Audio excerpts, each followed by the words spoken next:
Welcome back to our channel study pad. আজ আমরা আলোচনা করব মাধ্যমিক 2024-এর বিশেষ কিছু গুরুত্বপূর্ণ বিষয় নিয়ে। মাধ্যমিক 2024-এর এবার অনেক কিছুই পরিবর্তন এসছে। এই পরিবর্তনগুলি আমরা যদি না জানি তাহলে হয়তো আমাদের মাধ্যমিকের সেন্টারে গিয়ে আমাদের অসুবিধা হতে পারে। তাই মনে হলো আজকের ক্লাসটি করা আমাদের প্রয়োজন। এবারের মাধ্যমিকের বিশেষ কিছু পরিবর্তনগুলি আমরা আলোচনা করব। এর পূর্বেই আমরা মাধ্যমিক নিয়ে অনেক বিষয়ে আলোচনা করেছি, বিশেষ করে অঙ্কে আলোচনা করেছি এবং মাধ্যমিকের কিভাবে খাতা লেখা হয়, কিভাবে খাতা দেখা হয়, মাধ্যমিক পরীক্ষা আমরা কেমন ভাবে দেব, এইসব নিয়েও ক্লাস করিয়েছি।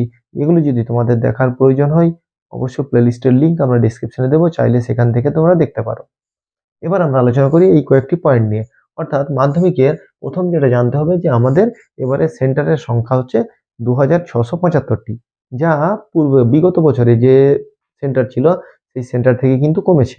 অর্থাৎ আগে যে সেন্টারগুলি বিভিন্ন স্কুলের পড়তো হয়তো সেই স্কুলের পরিবর্তন হতে পারে, যেহেতু সেন্টার সংখ্যা কমছে তার মানে সেন্টারের পরিবর্তন হতেই পারে। এবারের পরীক্ষার্থীর সংখ্যা প্রায় 10 লক্ষ।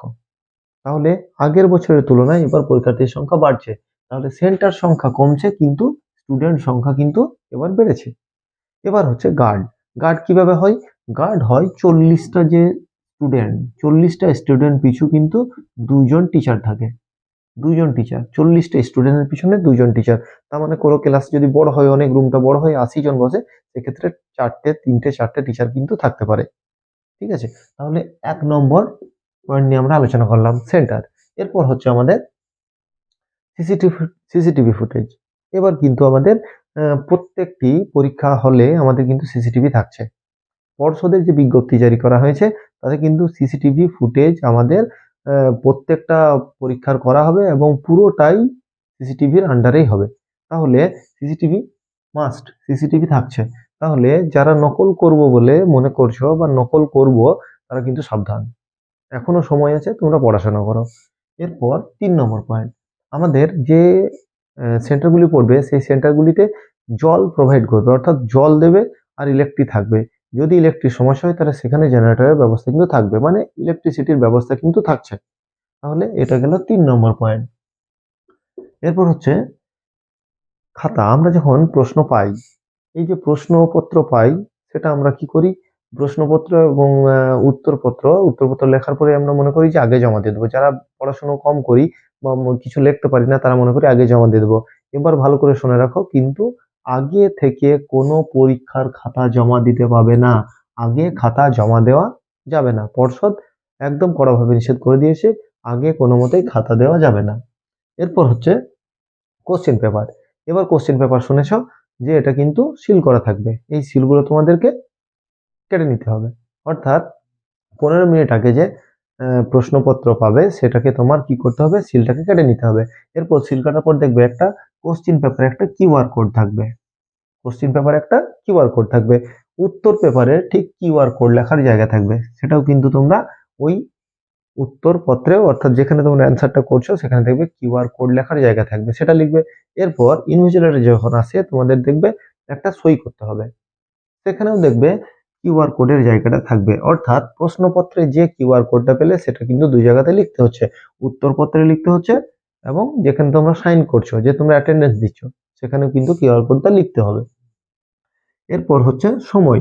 দেখো 5 নম্বর পয়েন্ট হয়ে গেল। 6 নম্বর পয়েন্ট, আমাদের পরীক্ষা হল। পরীক্ষা কটা? আমাদের সময়টা পরিবর্তন হয়েছে, 9টা 45 থেকে আমাদের পরীক্ষা শুরু। তাহলে 9টা 45 থেকে শুরু হলে ঠিক তার 30 মিনিট আগে, অর্থাৎ 9টা 15-র মধ্যে কিন্তু পরীক্ষা হলে ঢুকে যেতে হবে। 9টা 15-র মধ্যে আমাদের পরীক্ষা হলে ঢুকতেই হবে, অর্থাৎ 30 মিনিট আগে আমরা পরীক্ষা হলে পৌঁছে যাব। এরপরে যেটা পয়েন্ট হচ্ছে 7 নম্বর পয়েন্ট হচ্ছে, তোমরা দেখো যে আমাদের যে ঘন্টা, ঘন্টা কি হয়? প্রথমে আমাদের দেখবে প্রথম ঘন্টা পড়লো, প্রথমে 1 ঘন্টা পর ঘন্টা পড়লো, তারপর 1 ঘন্টা পর পড়লো 2 ঘন্টা পড়ে, তারপর 45 মিনিট পর একটা ঘন্টা পড়ে, 45 মিনিট পর পড়ে, তারপর 15 মিনিট পর লাস্ট ঘন্টাটা পড়বে, তাই তো? এটাই হচ্ছে নিয়ম। তাহলে প্রথম যে ঘন্টাটা, এই প্রথম ঘন্টায় কিন্তু আমরা কেউ বাইরে বেরোতে পারবো না, কোনো রকম প্রয়োজনে আমরা প্রথম ঘন্টা কিন্তু বেরোতে পারবে না। ঠিক আছে, এরপর হচ্ছে 8 নম্বর পয়েন্ট। 8 নম্বর পয়েন্ট হচ্ছে অনেকের প্রশ্ন থাকে যে আমরা বোর্ড নিতে পারবো কি না। বোর্ড নিতে পারবো না। বোর্ড যদি নেওয়ার ইচ্ছা থাকে, বোর্ডটা কিন্তু স্বচ্ছ পরিষ্কার পরিচ্ছন্ন হতে হবে। যদি মনে করো কোনো লেখা থাকে বা কিছু চিটানো থাকে, তাহলে কিন্তু সেই স্কুল সেই বোর্ড কিন্তু ইউজ করতে দেবে না। তাহলে তোমাদের তখন টেবিলের উপরে লিখে রাখতে হবে। তার জন্য বোর্ড কিন্তু পরিষ্কার পরিচ্ছন্ন হতে হবে। অর্থাৎ স্বচ্ছ বোর্ড যদি হয় তাহলে তোমরা ব্যবহার করতে পারবে, স্বচ্ছ বোর্ড যদি না হয় তাহলে তোমরা কিন্তু ব্যবহার করতে পারছো না। তাই বোর্ড নিয়ে যেতে হলে স্বচ্ছ নিয়ে যাবে, নয় কিন্তু তোমাদের টেবিলের উপরেই ওই যে খাতার উপরেই তোমাদেরকে লিখতে হবে। এরপর হচ্ছে তোমাদের আরেকটা বিষয় তোমাদের জানি যে ইলেকট্রনিক কোনো ক্যালকুলেটর বা কিছু বা তোমাদের যে ওয়াচ এখন বিভিন্ন রকমের যে অ্যান্ড্রয়েড ওয়াচগুলো উঠেছে মানে স্মার্ট ওয়াচ যেগুলোকে বলছে, সেই ধরনের ওয়াচ কিন্তু ব্যবহার করা যাবে না। ঠিক আছে? কারণ সেগুলিতেও কিন্তু অনেক কিছু সেভ থেকে অনেক কিছু করার ব্যবস্থা হয়। তার জন্য স্মার্ট ওয়াচ তোমরা ব্যবহার করতে পারবে না বা অ্যান্ড্রয়েড কোনো ওয়াচ ব্যবহার করতে পারবে না। এরপর হচ্ছে পরীক্ষা হলে তোমরা কি কি নিয়ে যাবে? পরীক্ষা হলে অ্যাডমিট কার্ড এবং রেজিস্ট্রেশন, অরিজিনাল কিন্তু জেরক্স নয়, দুটোই কিন্তু বাধ্যতামূলক। অ্যাডমিট এবং রেজিস্ট্রেশন দুটোই তোমাদের পরীক্ষা হলে নিয়ে যেতে হচ্ছে। অর্থাৎ এটা গেল 9 নম্বর পয়েন্ট। এরপর 10 নম্বর পয়েন্ট হচ্ছে তোমাদের স্কুল ড্রেস। তোমাদের প্রত্যেকের স্কুলের একটা ইউনিফর্ম আছে, সেই ঠিক ওই ইউনিফর্মটাই পরে তোমরা কিন্তু পরীক্ষা দিতে যাবে। এটা কিন্তু পর্ষদ বলে দিয়েছে। অর্থাৎ তোমরা নিজের ইচ্ছে মতো কোনো একটা পোশাক পরে চলে গেলে এরকম কিন্তু হবে না। ঠিক আছে? স্কুলের ইউনিফর্মটাই তোমরা পরে যাবে। এরপর হচ্ছে আসল একটা কথা, অর্থাৎ চুগলি, নকল যারা করি তারা কিন্তু সাবধান। কারণ সিসিটিভি থাকছে। এই যে ভিডিও রেকর্ডিংটা হচ্ছে, সিসিটিভি থাকছে, তাহলে 40 জনে 2 জন গার্ড থাকছে। 40 জন ছাত্র থাকলে 2 জন গার্ড থাকছে। ঠিক আছে? তাহলে কড়া নিরাপত্তার সঙ্গে কিন্তু পরীক্ষা হচ্ছে। তাহলে তোমরা যদি মনে কোনো রকম থাকে যে নকল করবো বা নকল করার চেষ্টাও করো, তাহলে কিন্তু সাবধান হয়ে যাও। এখনো 10 দিন আছে, এখনো তোমরা পড়ো। কারণ নকল করলে কি হতে পারে শোনো, প্রথম টাইম তোমাকে যখন দেখবে তখন সতর্ক করবে। প্রথম টাইম দেখবে সতর্ক করবে। দ্বিতীয় টাইমে তোমাকে হাই অ্যালার্ট করবে। দ্বিতীয় টাইমে, ঠিক আছে, খবরদারি করবে একটু। তৃতীয় টাইম কিন্তু তোমার খাতাটা বাতিল করে দেবে। ঠিক আছে? কারণ যে তোমাকে ধরবে প্রথম টাইমেই তোমার কখন ধরলো সেই টাইমটা কিন্তু খাতায় লিখে দেবে। তারপর দ্বিতীয়বারও লিখবে, তৃতীয়বারে তোমার খাতাটাকে ক্যান্সেল করবে। তাহলে নকল থেকে কিন্তু সাবধান। ঠিক আছে? নকল করার মাথা যদি আছে নকল করব, তাহলে সেটা মাথা থেকে মুছে ফেলো। এরপর লাস্ট যেটা হচ্ছে শেষ দিন পরীক্ষায় যেটা হয় ভাঙচুর। অর্থাৎ সেই ক্লাসরুমে আমরা ভাঙচুর করি। ঠিক আছে? এটা থেকে কিন্তু পর্ষদ কড়া একটা বার্তা দিয়েছে। যদি সেই স্কুল মনে করে সেই স্কুলের যে ছাত্রছাত্রীগুলো থাকবে তাদের উপর কড়া ব্যবস্থা নিতে পারে। অর্থাৎ তাদেরকে ফেল করিয়ে দেওয়ার সম্ভাবনাও থাকতে পারে। অতএব শুধু নিজে জানলে হবে না, বন্ধু বা বান্ধবীদের সকলকেই কিন্তু জানাতে হবে। কারণ তারাও যদি কোনো বদমাশি করে, হয়তো যে ভালো পরীক্ষা দিচ্ছ তার ক্ষেত্রে ইফেক্ট পড়তে পারে। তার জন্য সবার উচিত এটাকে সুষ্ঠুভাবে মেনটেন করা। অর্থাৎ পরীক্ষা দিতে যাচ্ছ একটা স্কুলে, সেই স্কুলের কিছু নষ্ট করে এলে সেই যদি রিপোর্ট করা হয় তাহলে কিন্তু তোমরা সমস্যায় পড়তে পারো। তাই এটা থেকেও তোমরা সাবধান থাকবে। তাহলে এই 11টি পয়েন্ট কিন্তু পর্ষদ কড়াভাবে বলেছে, তোমাদের কড়াভাবেই এগুলিকে মানতে হবে।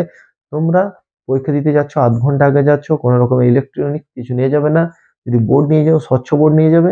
আর সবসময় খেয়াল রাখবে যে অন্য জায়গায় পরীক্ষা দিতে গেছো মানে সেখানে নিজের স্কুলের একটা ভাবমূর্তি আছে, সেটাকে সেই স্কুলে গিয়ে নষ্ট করার চেষ্টাও করবে না। কারণ সবার স্কুল তার কাছে একটা প্রতিষ্ঠান, মানে তার বিশাল একটা কিন্তু নাম থাকে বা তার একটা আত্মমর্যাদা বলে সেই স্কুলের মাস্টারদের থাকে। দেখবে তোমরা সেখানে গেলে সেখানে এমন কিছু একটা করলে যাতে সেই স্কুলের নামটা বদনাম হয়, এরকম কিন্তু করবে না। তাহলে পরীক্ষা দাও, ভালোভাবে সুষ্ঠুভাবে দাও। আর বারবার বলছি এই পয়েন্টগুলোকে খেয়াল করো। এইভাবে তোমাদের যারা বন্ধু মাধ্যমিক দেবে তাদেরকেও এই ক্লাসটি বা এই ভিডিওটিকে শেয়ার করো, যাতে তারাও এই বিষয়গুলি থেকে অ্যালার্ট হয় এবং তারা যেন মাধ্যমিকে ভালোভাবে পরীক্ষা দিতে পারে, তারাও সুনিশ্চিতভাবে পরীক্ষা দিতে পারে। এই বিষয়গুলি জেনে গেলে কি হবে, সুবিধা হবে। আর সবসময় একটা চেষ্টা করবে যে শীতের দিন পেন যেটা নিয়ে যাবে, এটা পর্ষদের নয়, এটা আমি বলছি, যে পেন যখন নিয়ে যাবে পেন একটু এক্সট্রা নিয়ে যাবে। কারণ শীতের সময় কালির একটু অসুবিধা হতে পারে। আগে থেকেই ওইগুলি 4-5টা পেন তোমরা আগে থেকে লিখে রাখো এবং লিখে প্র্যাকটিস করে রাখো। কারণ শীতের জন্য ওই কালিগুলি জমে গেলে অসুবিধা হবে লিখতে। ঠিক আছে?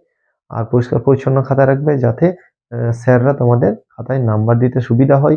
মার্জিন টাঙবে, খুব সুন্দর করে খাতাগুলি সাজাবে। এগুলি নিয়েও কিন্তু বিস্তারিত ক্লাস আমি করেছি, এর আগেও করেছি। যদি তোমাদের দেখার সেগুলো প্রয়োজন হয় বা মাধ্যমিক ম্যাথের যে সমস্যাগুলো আছে সেগুলি যদি জানার প্রয়োজন হয়, অবশ্যই প্লেলিস্টের লিঙ্ক তোমরা পাবে। আমাদের চ্যানেলে যাও, সেগুলি দেখো, বোঝার চেষ্টা করো। কোথাও অসুবিধা হলে অবশ্যই আমাদেরকে জানাও। আজ এই পর্যন্তই। পরবর্তী ক্লাস নিয়ে আমরা খুব শীঘ্রই হাজির হব এবং যদি তোমাদের কিছু জানার প্রয়োজন থাকে সেটাও আমাদেরকে বলবে। ভালো থাকো, সুস্থ থাকো। ভালো করে পরীক্ষা দাও।